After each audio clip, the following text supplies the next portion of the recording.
Anche Andrea Ferrazzi, senatore veneziano del Partito Democratico, interviene sulla crisi in Ucraina. Certamente è un atto doveroso chiedere la presenza del governo in aula per spiegare la situazione, soprattutto per spiegare che cosa immagina il governo di fare. Ovviamente non lo potrà fare da solo, lo dovrà fare concertando l'intervento con tutte le forze democratiche occidentali. Necessario, dice, pensare alla necessità di un'indipendenza energetica dell'Italia, da attuarsi con una serie di interventi.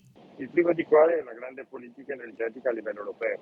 È una politica energetica a livello europeo che si deve sviluppare su due binari. Il primo è quello di breve periodo, di costruire immediatamente delle alternative del gas rispetto al gas russo. Ci sono possibilità, ci sono già gasdotti in costruzione. Grazie a Dio abbiamo dato l'addio un paio di anni fa alla TAP e quindi a quel gasdotto che arriva dall'Azerbaigian e che è in grado, in potenza, di portare il 20-30% nel nostro paese del consumo energetico del gas annuale.